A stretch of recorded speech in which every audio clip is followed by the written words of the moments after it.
नमस्कार। जीवन उत्साह न्यूज़ पर आप सभी दर्शकों का बहुत बहुत स्वागत है और मैं रमेश शर्मा आज आपको लेकर चल रहा हूं हिमाचल प्रदेश कामगार बोर्ड के माध्यम से या फिर जो लोग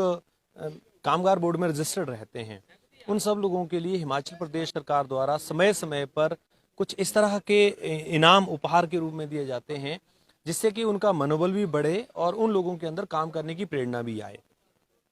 जैसे कि मैं आपको बताना चाहूँगा कि कामगार बोर्ड के माध्यम से हिमाचल प्रदेश के मजदूरों के उत्थान के लिए लगातार प्रयास किए जाते हैं। उनके बच्चों की शिक्षा से लेकर उनके बच्चों की शादियों से लेकर उनके उत्थान को लेकर सरकारें समय समय पर हर तरह का योगदान निभाने का प्रयास करती हैं और इसी के चलते आज बिजड़ी रेस्ट हाउस पर डॉक्टर राकेश बबली जी जो कि कामगार बोर्ड के अध्यक्ष नियुक्त किए गए हैं हिमाचल प्रदेश में, उनके द्वारा आज ये आप देख रहे हैं लगभग 11-12 पंचायतों के जो लोग हैं वो यहाँ पर जो महिलाएं यहाँ पर जो कामगार चाहे मनरेगा के रूप में कार्य करती हैं चाहे वो किसी भी रूप में मजदूरों के रूप में रजिस्टर्ड हैं तो उनको सोलर लैंप्स और साथ में इंडक्शन जो चूल्हा होता है वो प्रोवाइड कराए जा रहे हैं। मनरेगा हिमाचल प्रदेश ही नहीं बल्कि पूरे देश के लिए एक ऐसा माध्यम है, एक ऐसा साधन है रोजगार का जो गरीब लोगों के लिए, मजदूरों के लिए कहीं ना कहीं एक बड़ा कार्य करता है। और सबसे बड़ी बात यह है कि हमारे हिमाचल प्रदेश में जितने भी लोग हैं कृषि पे आधारित ज़्यादा हैं और जब कृषि के साथ साथ में उन लोगों को गांव में रोजगार मिलता है तो उस रोजगार के माध्यम से उनके बच्चे अच्छी शिक्षा ग्रहण करते हैं और कहीं ना कहीं उसकी वजह से हमारा प्रदेश जो है वो डेवलप होता है। इसलिए भारत सरकार की मनरेगा एक बहुत ही बेहतरीन योजना मानी जाती है जिसके माध्यम से लोगों का उत्थान किया जाता है। आज मैं आपको लेकर चल रहा हूं डॉक्टर राकेश बबली जी से हम आपकी बात कराएंगे और उनसे जानेंगे कि किस तरह से कामगार बोर्ड और बेहतर तरीके से हिमाचल प्रदेश के लोगों के लिए अच्छा सिद्ध हो सकता है, क्योंकि हिमाचल प्रदेश का सबसे बड़ा जो रोजगार है वो मनरेगा के रूप में किस तरह से और व्यवस्थित हो जाता है ये हम आपकी बात कराएंगे। और इस मौके पर एसडीएम बड़सर उपस्थित और आप जैसे कि देख रहे हैं यहाँ पर मेरे सहयोगी आपको दिखाएंगे ये हर जो रोजगार लेने वाले लोग हैं गांव में उनको ये प्रोवाइड कराया जा रहा है। तो मैं आपकी बात कराता हूँ, डॉक्टर राकेश बबली जी हमारे बीच में हैं और उनसे हम इस विषय पर चर्चा करेंगे। और बड़सर की राजनीति में डॉक्टर राकेश बबली जी बहुत ही अहम भूमिका भी निभाते हैं, उस पर भी हमने आपका एक साक्षात्कार उनसे कराया था। हमारे बीच में एसडीएम साहब बड़सर श्री शशिपाल जी भी उपस्थित हैं। सर बहुत बहुत स्वागत आपका जीवन उत्साह न्यूज़ पर। और ये जो कामगार बोर्ड द्वारा जो एक योजना है लोगों को इनाम के रूप में ये प्रोत्साहित किया जाता है, सबसे पहले तो इसका क्या उद्देश्य है सरकार का और किस तरह से सरकार इसको क्रियान्वित करना चाहती है कामगार बोर्ड के माध्यम से? हिमाचल प्रदेश में माननीय जयराम ठाकुर जी के नेतृत्व में हमारी जो बातचीत हुई कि इस बोर्ड में बहुत से ऐसे परिवार हैं जो अभी छूट गए और जो जुड़े हैं उनको एक्टिवेट रखना, वो अपनी योजनाओं का जितनी सरकार ने योजनाएं शुरू की हैं वो गांव के उस मजदूर तक पहुंचे जो बाकी योजनाओं से छूट जाते हैं। ऐसे लोगों के लिए जयराम ठाकुर जी ने, हमारी प्रदेश की सरकार ने योजनाएं शुरू की हैं। इंडक्शन चूल्हा है या हम सोलर लाइट से सारी इन लोगों को डिस्ट्रीब्यूट करके उत्साह बढ़ाने के लिए जो मजदूर हैं, बाकी तो सारी योजनाओं का लाभ भी हम इनको दे रहे हैं। माननीय प्रधानमंत्री जी ने भी इसमें कहा है कि भ्रष्टाचार तो बिल्कुल जीरो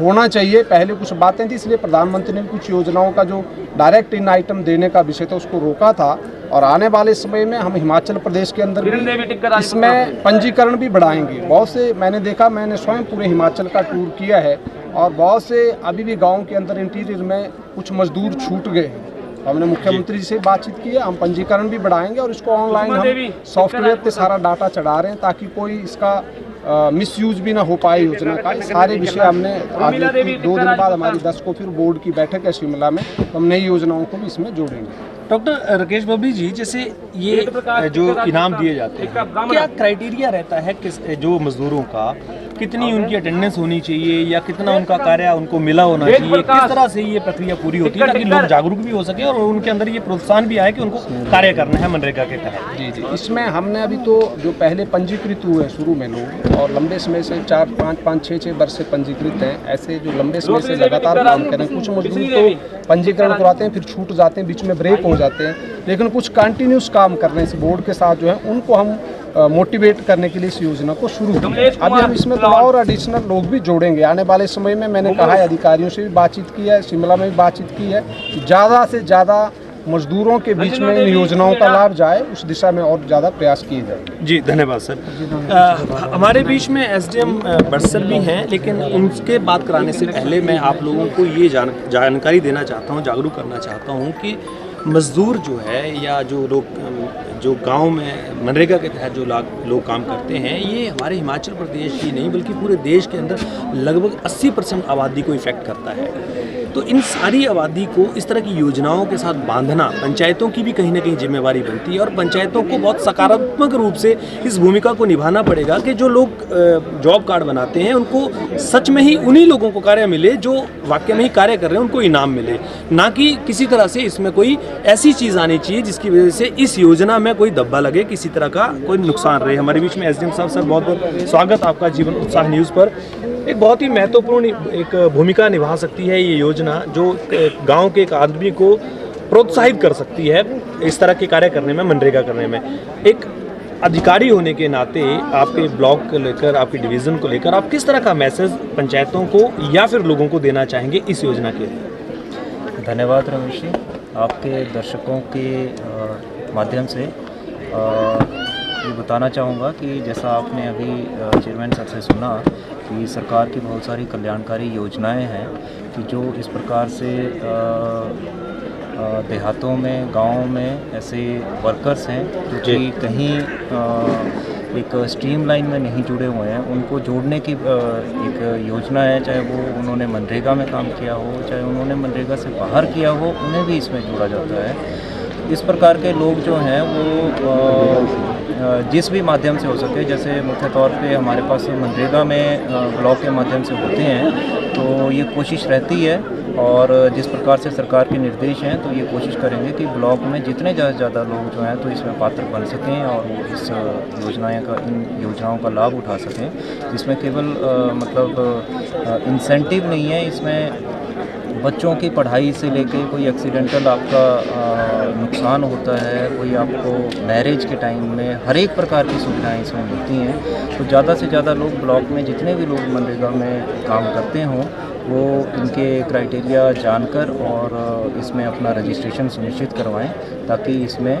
लाभ ले सकें। जी सर, बहुत बहुत धन्यवाद सर आपका। तो जैसा कि एसडीएम साहब ने भी यहाँ पर अपनी बात रखी कि किस तरह से एक योजना एक आम आदमी तक पहुँचकर उसकी ज़िंदगी में एक बेहतर परिवर्तन ला सकती है, और ये सब जिम्मेवारी कहीं ना कहीं हर एक व्यक्ति की बनती है, चाहे वो गांव के प्रतिनिधि हो या फिर सरकारी नुमाइंदे हो या फिर हमारे प्रतिनिधि हो। जीवन उत्साह न्यूज़ के साथ आप इस तरह से बने रहिए। मैं आपके बीच में एक बार फिर भी दिखाना चाहूँगा इतनी सारी महिलाएं जो आप यहाँ पर देख रहे हैं, ये सभी महिलाएं और जितने भी पुरुष आप यहाँ देख रहे हैं कहीं ना कहीं किसी न किसी रूप से डायरेक्टली और इनडायरेक्टली इस तरह की योजनाओं से, इस तरह के प्रावधान से जुड़े हुए हैं, जो इनके परिवारों में इस तरह की जो पारितोषिक मिल रहे हैं, इनाम मिल रहे हैं, उनसे कहीं ना कहीं लाभान्वित हो रहे हैं। जीवन उत्साह न्यूज़ के साथ आप इस तरह से बने रहिए। बहुत बहुत धन्यवाद आप सबका।